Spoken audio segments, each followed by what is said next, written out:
Hey, what's up, y'all? Back with a video.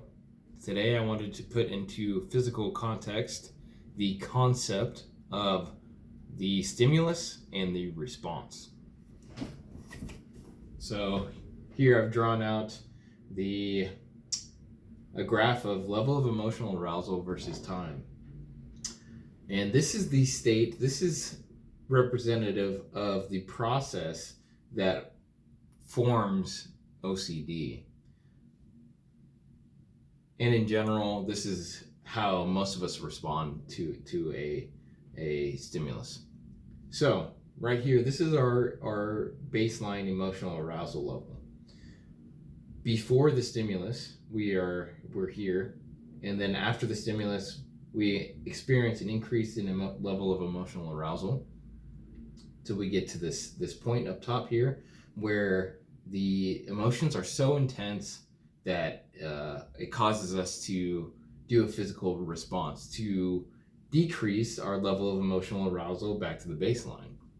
Now it's pretty natural to do, and this is what leads to the positive feedback loop that continues this cycle over and over again. In doing this physical response, we've cued that stimulus as a threat or as important. It labels it in our brain that that's what we need to do in response to that stimulus. So we do the physical response, and then all of a sudden we go back and go through this cycle over and over and over again. And that's why it leads to obsessive compulsive disorder. Your hands get dirty, or you think your hands are dirty. You experience this level of emotional arousal increasing, and then you do the physical response, like you wash your hands, and then that decreases our level of emotional arousal. What happens when we think that our hands are not fully clean? Well, it just goes back to the beginning, and we go through the cycle again, and it continues and continues until it becomes very, very difficult to control. And the level of emotional arousal actually increases the more that we do it, which is problematic and it sucks. All right, so here we have the ERP section. This is what we want to do. This is the exposure response prevention. Same thing, level of emotional arousal versus time. We are at the baseline here. We are exposed to the stimulus. Level of emotional arousal increases. So we reach this point, and this is the point. This is like the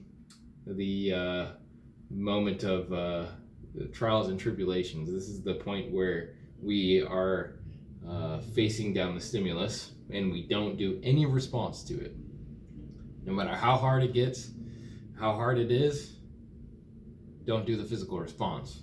But don't fight it. Just accept it, be in the moment, and then our level of emotional arousal gradually decreases over time back down to baseline. Not as quickly as it does here when we do the physical response, but over time, this is what happens.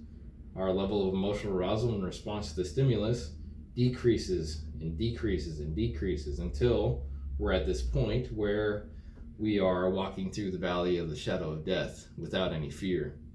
And this is where we want to get to, and this is what we want to maintain once we are there.